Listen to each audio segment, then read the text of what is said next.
Hey there, my friends. It's Bill MacDonald, the reading and writing doctor. Today I'm going to talk about the theme of a passage.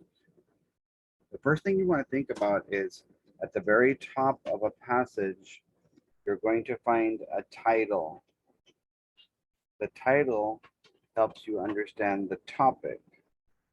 The topic has what we call an introduction, a body,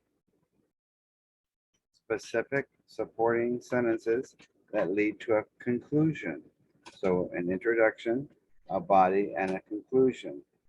So, when the question is asking about a theme, it's basically saying by the time I get to the end of all of this, the beginning, the middle, and the end, as I transition from my last next to last section to the last section, what theme, what message can transition my life to make it better or worse or different because of the concept.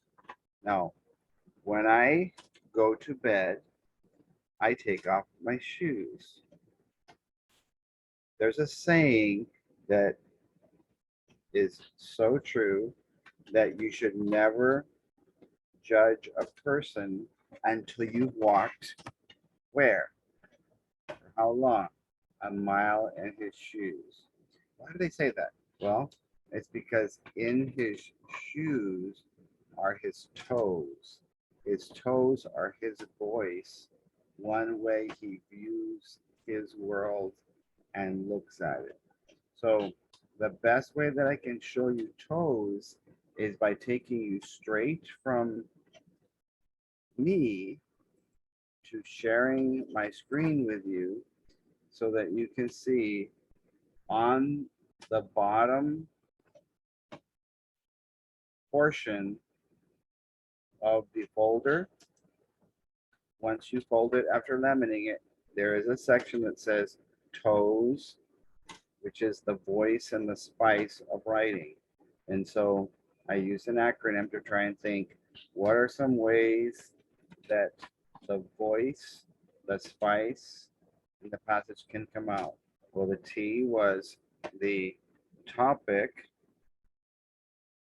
truisms. I'm going to make a W on both sides of my mouth and open my mouth. Words of wisdom, sayings that are true that you can learn before, during, and after a passage. A theme is the message, the end. How is my life better or different? An opinion or a thought is the O of toes. What how has your opinion or your thoughts changed after walking a mile in that passage, in that selection? How have your emotions changed, or the emotions of the character or characters, the protagonist, the antagonist, changed by what they're doing or saying or thinking? And the final letter of toes is S. Am I seeing things differently? Saying things, hearing things, touching things, tasting things. And finally, salsa bahar vocabulary. That's all a way to add voice.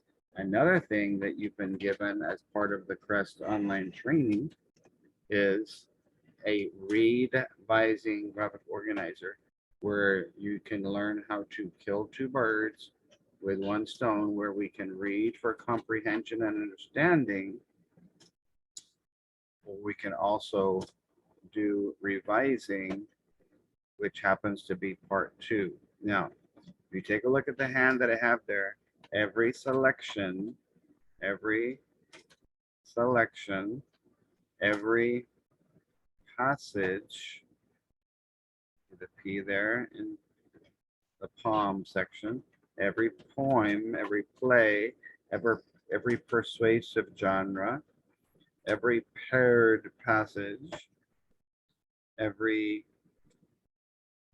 informative passage or entertaining passage or expository, all these tie together in some way with each other And sometimes there's a theme that doesn't just go across one, but it could possibly go across two. So if I was looking at my toes here instead of my fingers, it could be my left shoe could be the first passage, and my right shoe could be the right passage. And so whenever they ask a question about theme, that means that by the time you're getting towards the end of the selection, the poem, the play, the persuasive piece of writing, the informative, the literary nonfiction genre, the fiction genre, there's hopefully going to be a transition of thought where you're going to say, I was thinking this way, but now that I'm at the end of the passage, I learned a lesson, I learned a moral, I learned a theme. How has my life changed because of the closure that they shared with me? So, one of the questions that was given to seventh graders didn't do very well. So, I wanted to start with that one, which is right here for all of you who teach seventh grade. And as you can see, it got 42% correct. And so if you think of T as in theme as the message or the transition that takes place, how are you different before and after? How are you better or worse because of the message that they were trying to get across to you? So as you look at the choices, the question says use last dance. So this is a paired passage. You have to first of all go to the correct passage and make sure you're reading that passage. Which sentence from the story Last Dance, double checking that you're there, best, 1, 2, 3, 4, underline, conveys the theme, the message, the change, the transformation, the transmission. How did you get from here to here? So what you want is when you're looking at that, see which answer choice basically has a transformation, a change, a way of looking at the world different. So if I have my reading glasses on, a theme means, well, maybe my world won't change just because I watched or read a passage, but my way of viewing it might have changed. And hopefully I could make some improvements and either learn from the author's mistake or the characters in the story uh, about something. So when you think about that, themes tend to be later in the passage because it takes a while to get through the quantity of information. So you're going to want to pick a theme that not necessarily is the last one, but usually a theme can be found in the middle towards the end. So when you look at the 4 choices that they give your students on number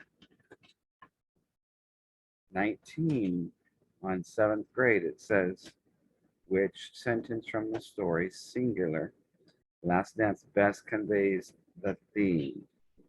So if you look just at the content, we took turns each night picking which song to dance to, and no matter what had gone on that day or how mad we would be at each other, we would dance.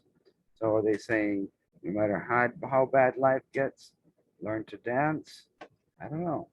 I'm going to put a question mark there. But if you break it down piece by piece, like we're going to do in this passage, we'll find out. A few minutes in timeout had not been enough for us to stop being angry at each other. So before bedtime, our dad took us to the living room and turned on his favorite song. That's in paragraph 2.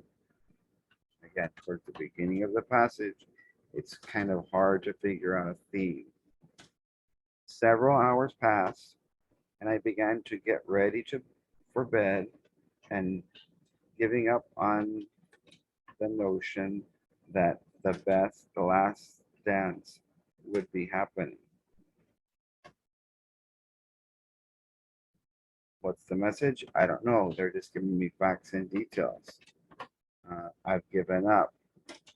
Maybe learn how to dance before you get to the last one, because there might not be a last one. Let's check and see what the answer choice was and why. I basked in the bittersweet realization that these were moments to cherish. So if I break that apart, basking in bittersweet, that means that there were good and bad things that happened in the story, realizing that these were the moments to cherish. If I can learn that message, cherish the moment, then my after is going to be better than my before. So when I show you that I actually went back to the passage and highlighted, that question was only asking about paragraph 1, sentence in paragraph 2, sentence in paragraph 12, and another one in paragraph 20. So look what I did to kind of help. If you break it down into pieces, we can look and see, are there any themes, message, transformations, transitions that can take place, transmissions, taking turns each night, picking which song. No matter how mad we got, we would dance. So you could infer that that could be a choice, or we can look for one that's more obvious. That's too vague of a theme. Dance while there's time to dance. C, a few minutes later in timeout. Had not been enough for us to stop being angry. So we didn't learn anything about being angry. So before bedtime, before bedtime, our dad took us to the living room, and turned on his favorite song. So every time we act bad, Dad's gonna play a song. That doesn't make me a different or better person just because Dad plays a song.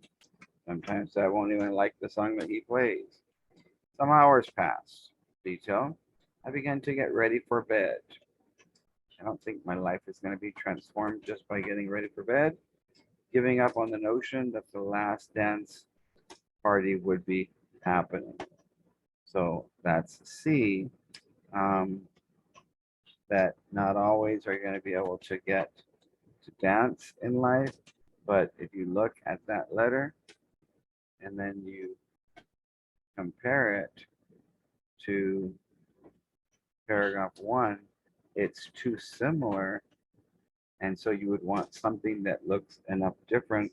Let's take a look at the last one, the one that I think is the correct answer, so that we can actually take something that's a message that ties it all together, that wraps it up like a bow, and it happens to be in the last paragraph of the dance before we get to the passage.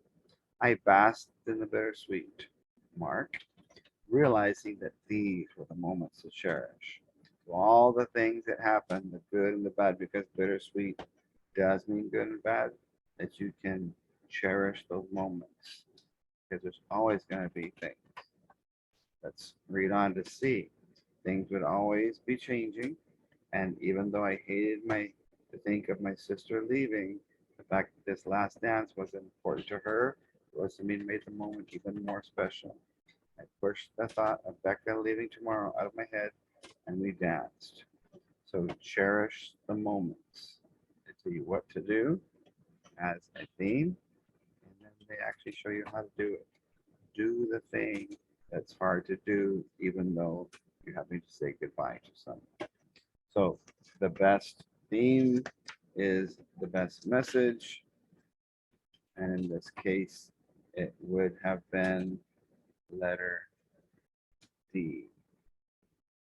So as you can see, less than half of the kids in Texas understood how to find the best theme from a list of 4. And I don't have the distractors in front of me, but if I were to guess, the ones that put question marks, letters G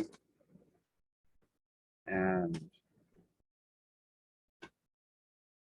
letters A and C were distractors, but because the answers were too similar, answers on most tests that are valid are going to have answers that are different enough, like this one, realizing that these were the moments to cherish.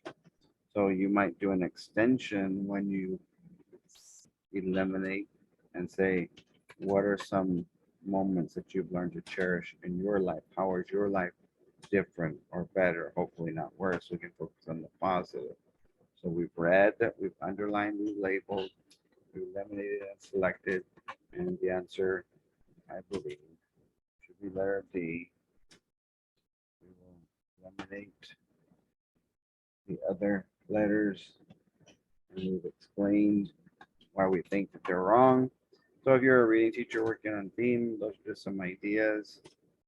Think of the theme as that last part, that kind of T theme ties the passage all together and says, what can I learn from this? How can I be a better person? And you can also think of that acronym TOES that I showed you. Thoughts, opinions, topic, transitions, opinions, emotions, thoughts, show versus tell, the senses and the setting, as well as the figurative language and vocabulary that will draw that reader more into what you're writing and trying to get across. So please share this difficult question with your 6th, 7th, and 8th grade teachers who had students who might have struggled with these questions. Thanks and God bless.